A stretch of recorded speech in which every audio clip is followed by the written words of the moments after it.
Michael Zuber, one rental at a time. It is November 10th, and these are the 5 things that you need to know about the daily financial news. Hi, Sonny. How are you? 1 second. I'm sorry.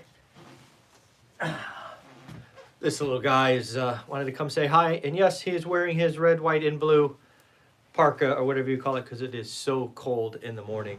Back to the 5 things that you need to know today. First and foremost, CPI. CPI came in lower than expected. It is why I am wearing my swing and a miss t-shirt.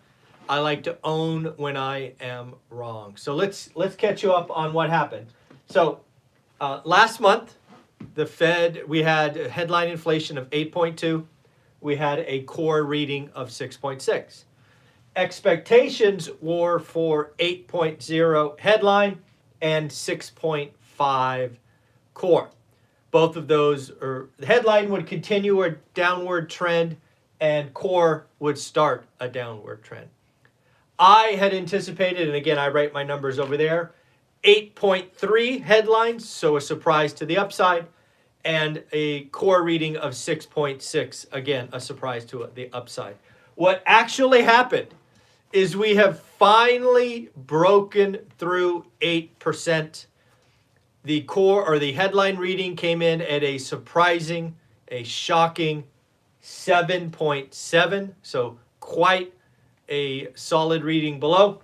And core also came down significantly to 6.3%. So let's talk about these numbers in a little bit more detail. First and foremost, I want to personally give a shout out to Matt, the mortgage guy.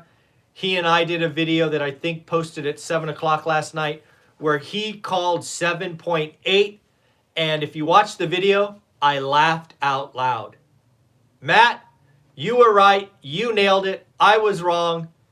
Good for you. I am very, very happy for you. So great work, my friend. So let's talk about these numbers. So first and foremost, you are going to hear the talking heads talk about the downward trajectory is intact. You are likely going to hear about acceleration, right? The drops are accelerating. If I was, for example, Kathy Wood, that's exactly the message I would be delivering. See, I was right. The trend is coming. Not only is the trend down, but it is accelerating. Watch for that. This is a single data point. It is a great data point. You could also say the Fed is winning. What you cannot say, is the Fed won. You can't say that. You shouldn't say that. Some folks are going to say that. You are going to hear some folks on TV talk about, hey, the Fed has done his jobs, the 75 bases are working, there's all this delay effect, hee-haw, let's have victory, let's go off to the races. That's not how it works. That's not how it should work. Are they winning? Yes. I think all of us could say that, yes, they are winning. More work to do. Now let's talk about what this means to you and I, right? We are really a housing and real estate investing channel. First, I saw the drop in the 10-year this morning that I have not seen. It had dropped when I wrote it down. It may have changed since then at 0.234 basis points, almost a quarter of a point. Mortgage rates will get cheaper. We may even see some compression in that the difference between the 10-year and the 30-year mortgage. Have we seen the peak in mortgage rates? No idea. Is it possible? Yeah, it's actually possible. Because yes, I do believe Fed funds still goes up from here, and we'll talk about that in a minute. But there is a 2 or 3 standard deviation move between the margin or uplift between the 10-year and 30-year, which normally sits at 1.7 to 2. It was yesterday at 3.2. So quite almost double. So banks have a lot of margin. And the reason there is a large gap is because they don't know how high the Fed is going. Today, the Fed is winning. You may see banks go, ooh, we don't have to be as nervous. Don't know. They may wait one more month. But again, could this be peak 30-year money? Maybe. It's possible. Am I going to sit here today and tell you that? Nope. That's not what I'm thinking. There's too many things that could still go wrong. But now let's talk about December 14th. Before this morning, if you asked me, and I think I've said this, if I haven't, I had meant to. I believed the December 14th meeting, as of this morning at 5:29, they were going to do 75 basis points. At 5:31, after this reading, I believe my best guess is 50. This is not 25. This is not a pause. This is just, hey, let's take a beat. And let's not forget that 50 basis points is still a significant move. It's not the fifth 75 basis point move, but 50. There was a time, folks, where 50 basis points would have been seen as aggressive. So, in a nutshell, the Fed is winning. Cool. Has the Fed won? No. Is the Fed going to pause? No, in my opinion. Will they slow down? Probably.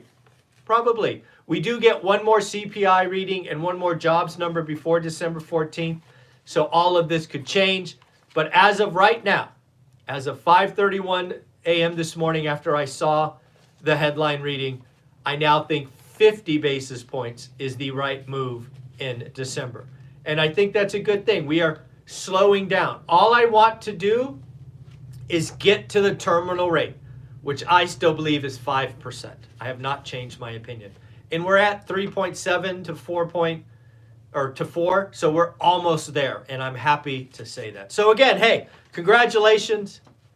The Fed is winning. I don't know what the stock market is doing, but when I looked at pre-market, I'm sure it was up, probably up a lot, because I think a lot of people were bearish.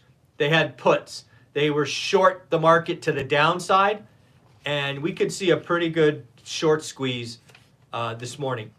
Don't know. So we talked about that. The Fed won. So I've already said the Fed hasn't won. Don't say that. Don't think that. That is what burned us in the 70s, thinking a couple of data points, in this case one, was an all clear sign. We are not all clear. It is still rough seas out. It's a good day. Enjoy the day, but this is not the Fed won. Next, I believe what you are going to start to see all over the financial networks and all over the financial magazines is the following. Hey, CPI reading is actually better than expected because shelter was the high number. Shelter went up 0.8% in a month. That is not good. What you are going to hear, however, from folks like Jeremy Siegel is, guys, the shelter number is 6 months old. It doesn't count. Look at the current numbers. You're going to hear all of this talk. It's not how it works. That is people that are invested in the stock market. In Jeremy's case, I believe he has an ETF or something that he is pushing behind the scenes. The shelter inflation is what it is. You and I used to correct to the upside, but again, it's in the number. You can't just take out the number you want and declare victory. That is not how it works. But yes, I do believe you are going to start to see more and more people say, hey, that CPI reading was awesome if or when you take out the shelter costs. So be careful of that mindset. Number 3, we talked a little bit about FTX yesterday. We called them clown bucks, and we did all of those things. I do want to differentiate something between a liquidity crisis and a solvency crisis. So a liquidity crisis. This is something we started talking about 6 or 9 months ago when the Fed started raising rates. When you raise the cost of risk capital, you are going to start to see who is swimming naked, who has too much leverage in the system, who has been on the wrong side of bets. Because as the cost of capital goes up, people ask for their money back because they need to move stuff around. You get a $6 to $8 billion hole. You cannot do it. You go from a liquidity crisis to a solvency crisis. And once you make this leap from liquidity to solvency, you can't be saved. You're dead. When there is a liquidity crisis, there is a chance, a very, very small window where a white knight could come in. But if the white knight turns around and leaves, you're toast. Done. Done. Done. So again, what's going on at FTX, I don't know if it's a Lehman moment or an Enron moment. Folks, if you don't know who Enron is, it is one of the companies that burned me in 2001. Enron was a fraud that was audited, that was backed by the smartest people, and everybody got taken, including myself. Is FTX fraud, meaning it was done by a charlatan and somebody who was lying, and the best of the best, Blackstone and Tiger and all of these others got taken? Maybe. Is it just Lehman where they were on the wrong side of bets? Don't know. But things that I have read here in the last 24 hours make it seem like an Enron, not Lehman. And if you don't know what that means, go look up Enron, see what happened. And this kind of feels like what's going on in FTX. Either way, I think we've jumped from liquidity to solvency, and bankruptcy, if it hasn't happened already, will occur shortly. It's not good. There's a lot of people that are going to get hurt by what happened there. That is unfortunate. Wall Street layoffs. Something I've been telling you is coming is we're going to have a white-collar recession. We're going to have white-collar layoffs.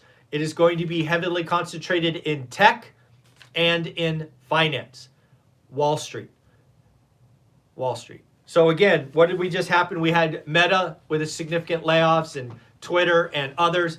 Now you have Citigroup and Barclays already cutting. And just like Amazon and Apple, which have had a hiring freeze, you have the best of the best JP Morgan indicating that they are going to whack or cut the bottom 10%. They are going to go back to removing the contributors who are underperforming. This is all happening. This is normal business operation. But yes, you are going to see layoffs pick up on Wall Street as well. So let's talk about earnings. We actually had a bunch of earnings here recently. We had D.R. Horton, a home builder, came out, missed top line, missed bottom line. I know, you're shocked, right? But I bet you didn't expect this. Their net orders and backlog are still higher than expected. Go figure. SeaWorld, missed top line, missed bottom line. You know, we talked about travel and experiences. It seems like Disney, SeaWorld, and I think even Six Flags, they all missed. Ticket prices too high, maybe. Inflation, I don't know, but it seems like even some of the experiences are not being done. Roblex, I don't know, I think it's still one of Kathy Wood's stocks. Beat on revenue, but missed on earnings quite significantly. Who else? Tapestry, this is the company behind Coach and Kate Spade. Beat top line, beat bottom line, and raised forecast. We haven't heard that in a little bit. We've had a lot of misses, so shout out to the team at Tapestry.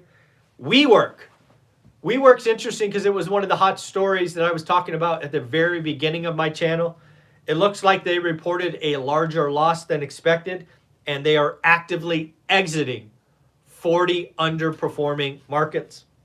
Six Flags, I was right. Six Flags missed top line, missed bottom line, just like SeaWorld. And then ZipRecruiter. Talk about a platform that probably is going to win in the next year. ZipRecruiter beat top line, beat bottom line, and raised guidance just like Tapestry. Anything else to talk about? A couple other things I noted. We still have the threat of a rail strike out there. They have pushed back the deadline for the strike. It was November 20th. They've now extended that to December 4th. 2 more weeks of negotiation. Good news by me. U.S. credit card debt now hits a record of $930 billion, taking out the old high of $870 billion. Fun fact for Amazon, Actually, well, it's a fun fact. It's probably a fact they wish wasn't true. But Amazon is officially the first company to lose $1 trillion in stock equity. Yeah, that probably doesn't feel good. I'm sorry, but I had to report it. And what else do we have? Any other closing thoughts? Nope, that's it. Let's congratulate a couple of people again, folks.